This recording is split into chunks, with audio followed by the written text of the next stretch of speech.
Today we'll be doing our morning stretches, and we will start it off with try to touch your ceiling. Oh gosh. And no jumping though. Yeah, just stretch up, more. Good. Very good. And now we're going to touch our toes. Without bending your legs.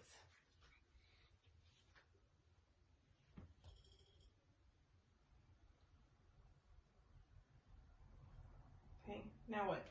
Now we will do... What about windmills? You do windmills? You know, if we touch your toes with the alternate arm. Oh, this? Mm-hmm. That's one. This is windmills. Nice. Okay, just do the windmill Okay. stretches. That's windmills right there. I've never heard this being called windmills. Okay. What else? We will do the try to clap your hands behind your back. I can hit them, I just can't make like a noise like in the front. Or you can do this.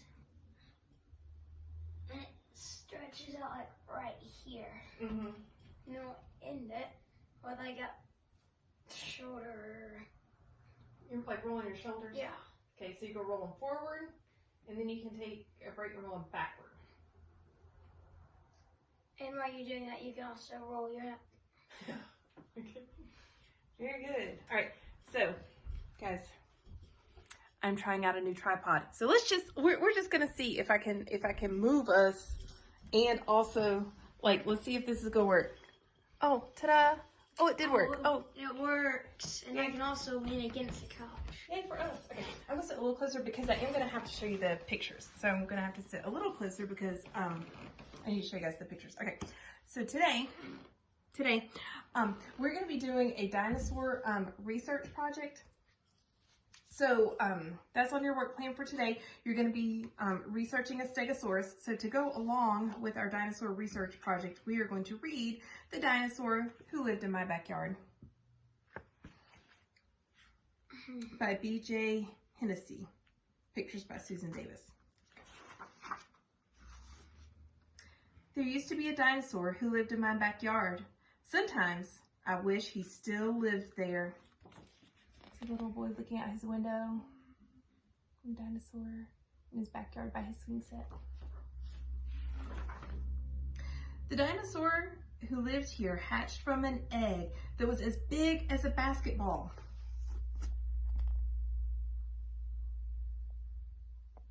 So that's pretty big. You can imagine basketball about like this. It's a big egg.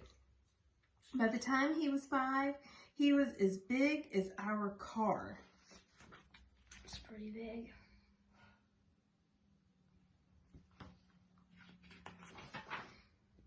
Just one of his dinosaur feet was so big that it wouldn't even fit in my sandbox. So you see here they are playing in the sandbox, and look at his feet print. His tracks are bigger than even their sandbox. The little boy and girl are in there. My mother says that if you eat all your vegetables, you'll grow very strong. That must be true because that's all this dinosaur ate.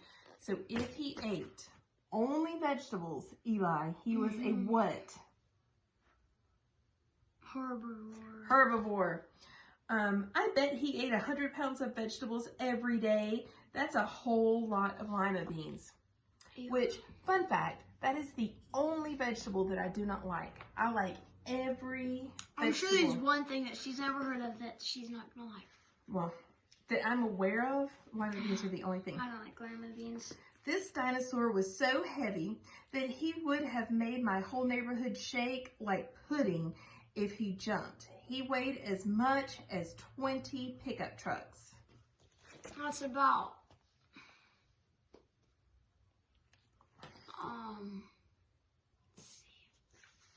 see something they would know. It would be about the size of. Well, it's the 20 pickup trucks. that is not the size, but the mass. Okay, you think on that one. The dinosaur who lived in my backyard was bigger than my school bus, even bigger than my house. This picture reminds me, I don't know if you guys have ever read the book Clifford the Big Red Dog. It kind of reminds me, this picture reminds me of Clifford. He had many other dinosaur friends. Right, so look at this picture and see if you can find Is this in the Jurassic period? Yes. But it sounds like he knows. So is he back then? This is fiction. Oh, fiction. This is fiction. Sometimes they played hide and seek. I like hide and seek. Sometimes they had terrible fights. I like. This guy looks like look at the green one and look at his face. Looks like a worm. His neck looks like a worm. He looks very put off. The dinosaur who used to live here was allowed to sleep outside every night. It's a good thing he didn't need a tent. He was so big that he would have needed a circus tent to keep him covered. So here are the kids in their tent. He would have needed a whole circus tent. Since they said he was bigger than the house, wouldn't a circus tent? Like, their house looks pretty big. Yes, but circus tents are huge. Because well, I've never been to a circus, so I would actually not know. Okay. I did not know how big they are. But back when my dinosaur lived here, my town was a big swamp. This dinosaur needed a lot of water. If he still lived here, we'd have to keep the sprinkler on all the time. It's lots of water. So where they live now used to be a big swamp. If you guys have ever been to the beach, you know when you start getting close to the beach, that's how I would always know as a little girl that we were getting close. When I started to see the swampy area, then I knew we were almost there. Why is that swampy? Well, because you have the ocean and then you have like the brackish water. The brackish water and brackish. That's a good vocabulary word. It's a good vocabulary word. As bad as my kids in class would get me off topic. So they have like the wetlands area as you get closer to the ocean. My dinosaur had a very long neck, as you pointed out, so he could eat the leaves off the top of the trees. If he still lived here, I bet he could rescue my kite. So Eli had mentioned a minute ago how long his neck was. Well, it needed to be because he ate the leaves off of trees. Like a giraffe. Like a giraffe. Much like a giraffe. That's all I know about the dinosaur who used to live in my backyard. He hasn't been around for a very long time. Sometimes I wish he still lived here. If I wish something lived in my backyard, I would want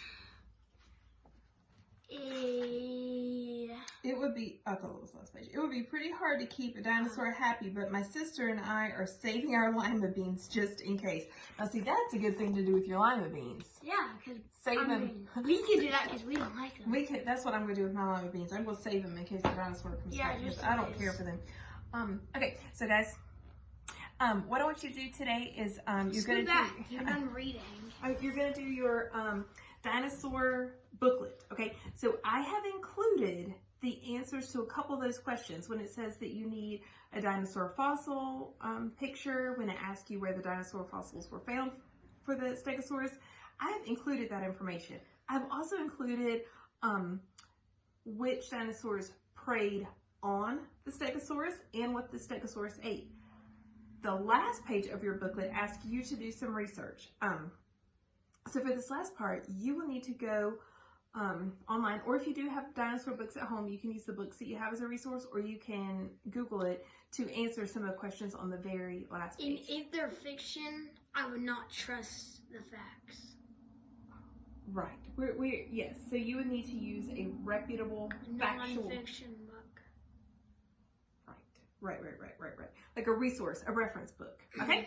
All right. See you tomorrow. Bye.